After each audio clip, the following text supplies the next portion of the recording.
1965년 부산항에서는 베트남으로 보내지는 군인들의 환송식이 있었다. 이후 1973년까지 9년 동안 31만 3천여 명의 한국군은 머나먼 열대의 땅 베트남에 보내진다. 남북을 이어주는 동맥 일본 국도. 한국군은 그 도로가 지나는 주요 도시들에 배치됐다. 맹호, 청룡, 백마. 따이한이라 불리웠던 한국군은 생존을 향한 긴 싸움에 휩싸이게 된다. 딴 데 가도 별 볼 일 없고 전쟁터인데 거기 사방이 어떻게 보면 전호가 없으니까 다 전쟁터인데 월남이라는데 어떻게 보면 가면 전쟁하는 것 같지도 않아 이렇게 보는데 아니면서도 전쟁이 엄청나게 사람이 죽어가는 거야. 왼쪽편에는 이렇게 치다보면 농부가 이렇게 파는 걸 보고 소대가 그냥 지나가는 것도 있어요. 근데 뒤에서 총알이 날라오는 거야. 그 야니 어찌해서 포위해서 잡고 보면 아까 그 농부였었다고. 흔히 베트남전을 전선 없는 전쟁이라고 부른다. 전후방이 따로 없고 아군과 적군의 구별조차 어려웠던 전쟁. 심지어는 쏟아지는 총탄 속에서 누구와 싸우고 있는지 모를 때도 있었다. 하지만 전쟁에서는 이기지 못하면 죽음뿐. 먼 타지에서 살아남기 위한 한국군의 용맹함은 베트남 곳곳에서 전과를 올린다. 당시 주베트남 한국군 사령부는 100명의 베트콩을 놓치더라도 1명의 민간인을 보호하라는 지침을 내렸다고 한다. 하지만 일선 부대의 전우는 이와 달랐다.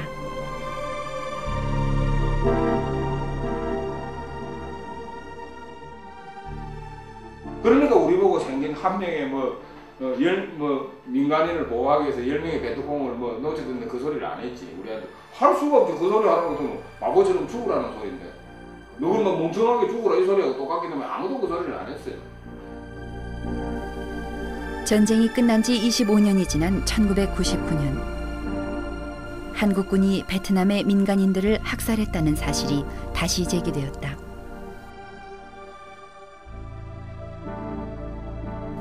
최근 베트남 정부의 조사를 보면 한국군에 의한 민간인 학살은 80여 건, 희생자는 9천여 명에 이른다. 반면 당시 참전했던 병사들은 터무니없는 거짓말이라며 거세게 항의했다. 그렇다면 과연 진실은 무엇일까? 우리는 베트남 측 조사의 사실을 확인하기 위해 당시 학살 현장을 목격했다는 응웬리 씨를 만나보기로 했다. 아침 7시경이었을 겁니다. 그날 아침도 평소처럼 생활하고 있었죠.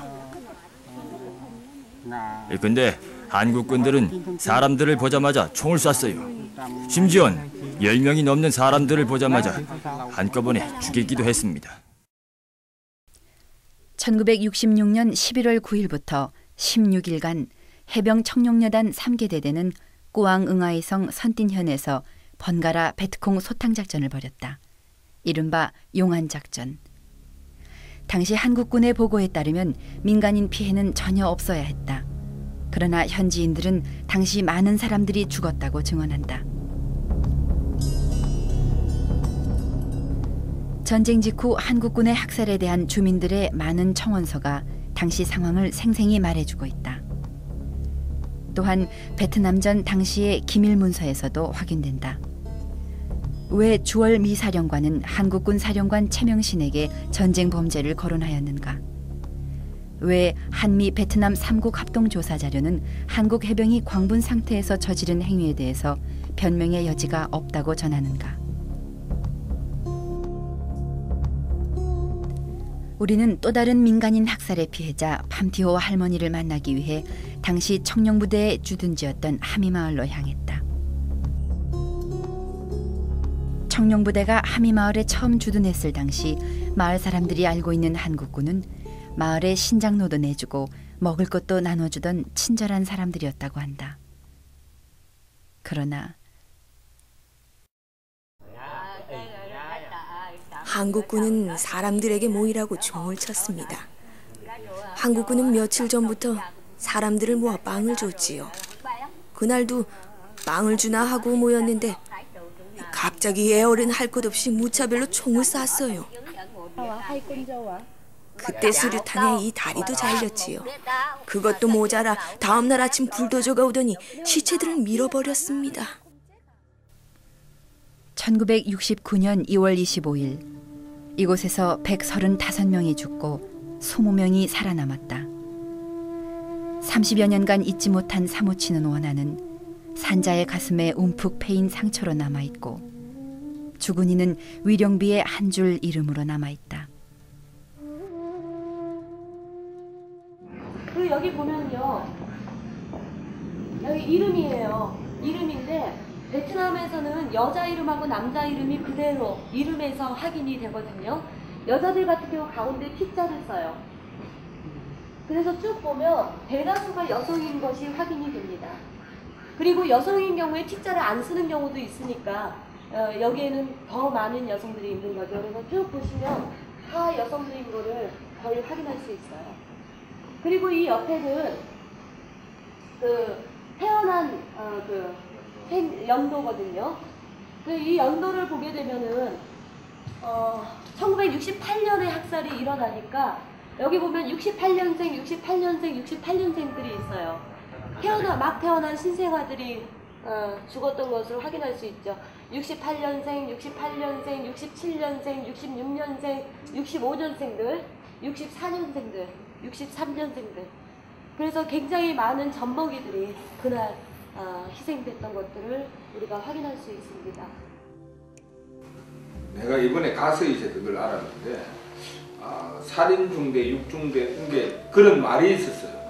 살인중대, 육중대 하는 그 당시에 그 말이 있었는데 그때 내가 얼핏 들으니까 그런 얘기를 하더라고. 뭐 이렇게 처음에 그 마을에 가가지고 그 젊은 사람들을 죽이고 젊은 사람들을 마을에 끌고 나와서 죽이고 나니까 그 노인들이 또 이 학살 문제를 또 다른 데 가서 떠들고 할 것 같으니까 그다음 노인들을 그다음 불러서 죽이고 애들 크면 베트콩 돼서 또 복수하러 올 거라고 또 애들까지 다 죽여서 그래 다 죽였다 이런 얘기를 그때 우리가 그 있을 때 이제 그런 얘기를 들었거든요.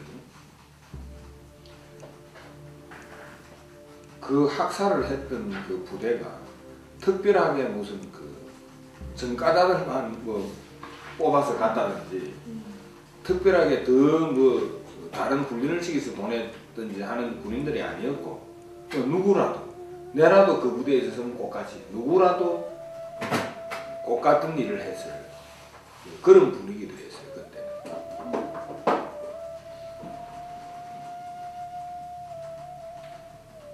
그러니까 모두가 적으로 보이는 거죠.